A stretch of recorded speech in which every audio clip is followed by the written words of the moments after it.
Hello, I'm Troy from All American Billet in Phoenix, Arizona. This is our complete small block Chevy Serpentine kit.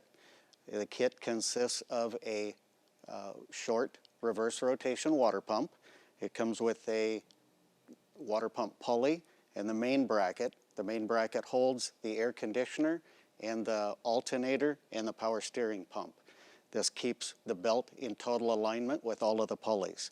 We have two different styles of pulleys. We have the cutout style and we have the classic style. The cutout is available in a machined finish, a polished finish, or a silver line, which is black with silver highlights.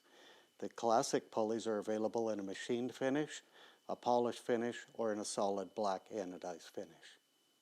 The alternator is a 160 amp one-wire alternator. The power steering pump is a GM Type 2 style power steering pump. You have your choice of a remote reservoir or an onboard reservoir for the power steering. Power steering comes with a pulley. It'll come with a crank pulley and a belt tensioner. The belt tensioner is what all of the modern cars use to keep the belt, proper tension on the belt at all times. Our competitors, some of them use a tensioning rod to adjust the alternator and the air conditioner belt tensioner. We do it the way all the modern cars are. The air conditioner is a Sandon 507 style air conditioning compressor. It'll come with a clutch cover and the All-American Billet manifold for the hoses. So the kit comes in three different finishes. This is our machined finish. The machined finish comes with all as-cast accessories. We also offer a polished finish. It will come with all polished accessories.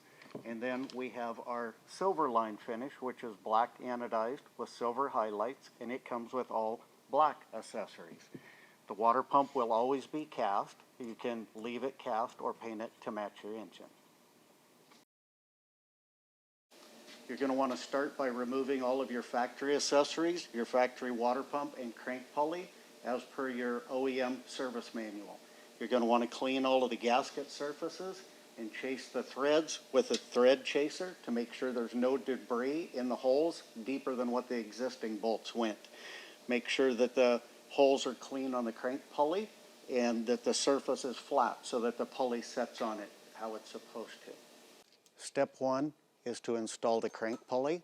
That's the easiest place to start is with a crank pulley. The crank pulley bolts are 3/8 fine thread. Now we'll install the short water pump. We supply hex head bolts that will go in the top holes just to loosely hold it in location.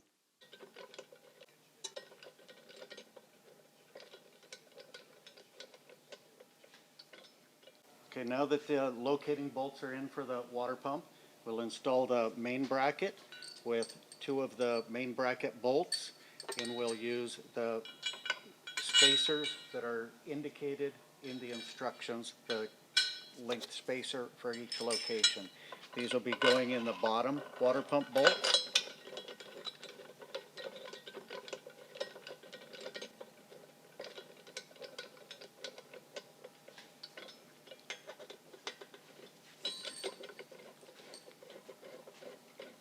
Then we can remove one locating bolt on the water pump.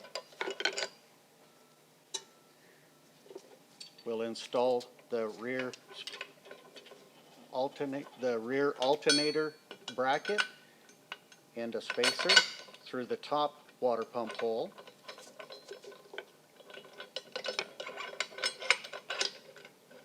That will be the rear mount for the alternator, and then we'll do the same on the passenger side for the air conditioner.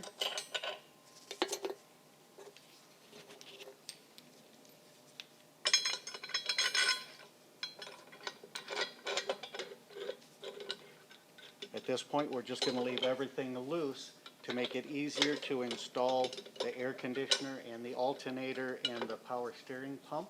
Once everything is totally installed, then we'll fully tighten all of the bolts. Next, we're going to install the 160 amp alternator. It's easiest to install the top bolt with the washer first. with the alternator rotated outward. Then once it's loosely started, we'll rotate the bottom down, slide the bolt through and into the back bracket.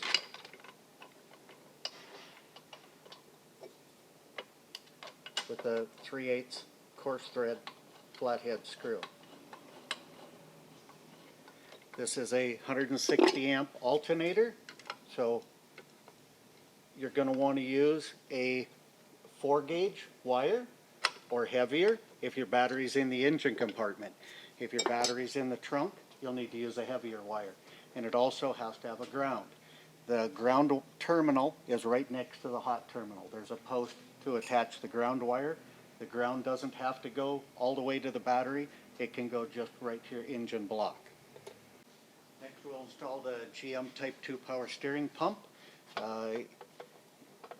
It's installed with button head screws with flat washers. The pump itself is threaded. And again, you have your choice of a onboard reservoir. This is a remote reservoir pump. The pumps are different for a remote reservoir or an onboard. But the onboard reservoir will set right here if you choose that style. The remote reservoir is a billet cylinder, most often mounted to the radiator support with the feed hose feeding the side of the pump.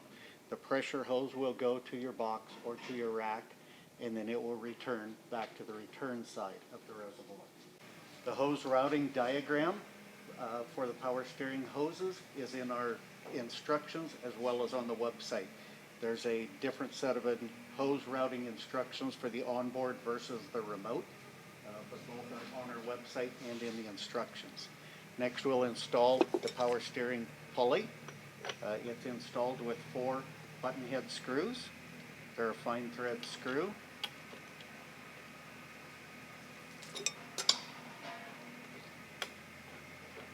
Next we'll install the air conditioning compressor. It's a Sandon 507 style air conditioning compressor. The top bolt is a button head screw with a flat washer. The bottom bolt is a socket head cap screw. The rear also gets a button head screw. The rear bracket on the air conditioner has a 5/16 thread. The rear bracket on the alternator has a 3/8 thread. The air conditioner is full of oil. It has 3.1 ounces of 100 bag oil. And there's a block-off plate on the top of the compressor.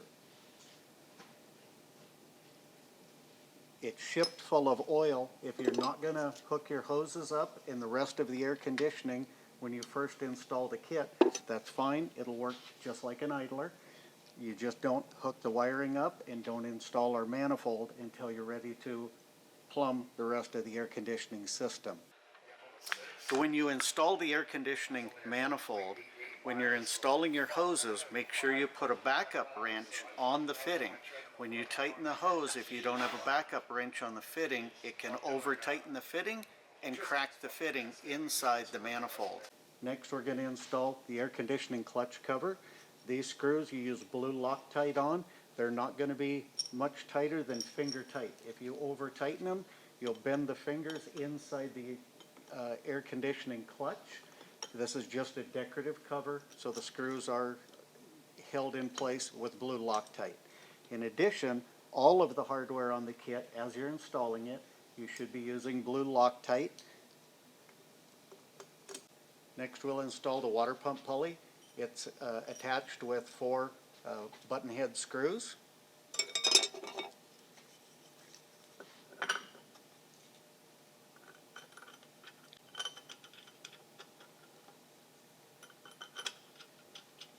With this pulley still tight, we'll tighten the 4 main bracket bolts.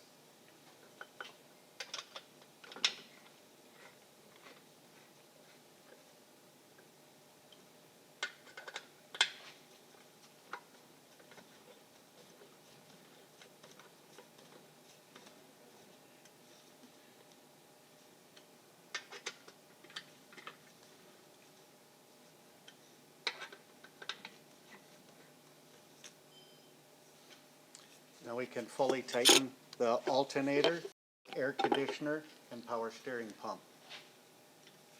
Next, we're going to install the belt tensioner with a 3/8 bolt using a 9/16 wrench. The belt tensioner keeps a proper tension on the belt at all times, just like a modern car does. Next, we'll install the belt. It's easiest to put the belt underneath the crankshaft first, around the power steering, around the alternator, under the tensioner, or excuse me, over the tensioner, over the air conditioner. Then you unload the tensioner with one hand and slip the belt under the water pump with the other. And then you let go of the tensioner and it's fully seated, fully installed. Next, we'll install the decorative cover on the belt tensioner with the 2 flathead screws. Next step will be to install your power steering hoses. The hoses do not come with the kit because they're vehicle specific. Once you install the hoses, the proper way to bleed the system is to jack the front end of the car up so there's no weight on the wheels. Without the engine running, turn lock to lock 30 to 50 times to bleed all of the air out of the system. Failure to do so will cause the pump to burn up quickly. It'll also cause the steering to be inconsistent or erratic. So proper bleeding procedure is important. That concludes All-American Billet's small block Chevy Serpentine kit installation. Thank you for watching. Enjoy.